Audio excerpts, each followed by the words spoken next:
On January 1st, 2022, Jean-Jacques Savin embarked on another adventure of a lifetime. His goal was to cross the Atlantic Ocean and reach the Caribbean. He planned to do this in his 8-meter-long and slightly less than 1.5-meter-wide boat, powered only by oars. This boat was adapted for such challenges. He took with him as much as 300 kilograms of equipment, including freeze-dried food, a spear gun for fishing, a heater, and 2 water desalination devices. Savin was a former paratrooper and pilot. He had even worked as a national park ranger in Africa. He was a passionate traveler. In 2019, Savin had already managed to cross the Atlantic Ocean, doing so in a specially adapted barrel in 122 days, covering as much as 4,500 kilometers. Savin frequently mentioned that his inspiration was Alain Bombard, who, in 1952, crossed the Atlantic Ocean in an inflatable boat. Bombard survived the journey by eating only the fish he caught and small crustaceans.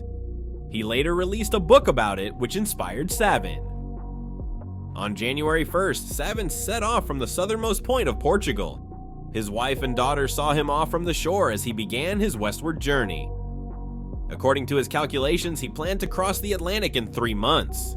He aimed to row for 8 hours each day. During strong winds, he would close himself inside the boat's cabin and wait it out. For the first few days, everything went very well. The wind was favorable, and Savin felt great as he confidently rowed toward his goal. He shared his experiences with his followers on social media, primarily on Facebook. After the first week, he posted photos of his blistered hands and mentioned a slightly aching back.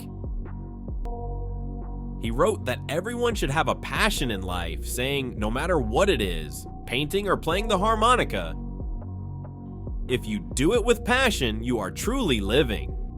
On January 10th, things changed. The wind strengthened and began pushing him in the opposite direction toward Madeira.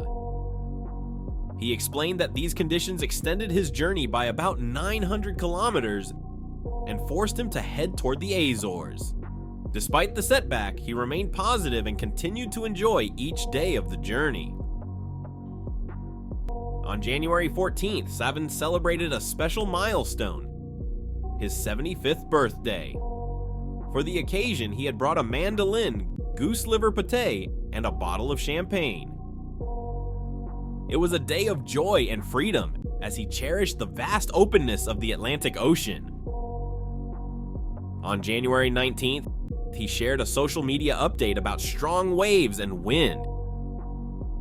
He also reported encountering electrical problems, which forced him to rely on a manual water desalination device instead of the electric one. While this added physical strain, he assured everyone that he was not in danger.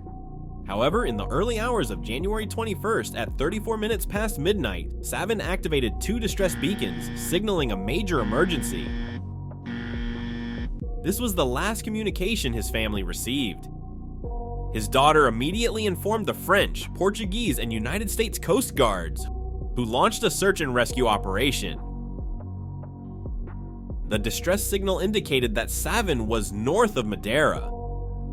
On January 22nd, the Portuguese Coast Guard found Savin's boat overturned off the coast of Portugal.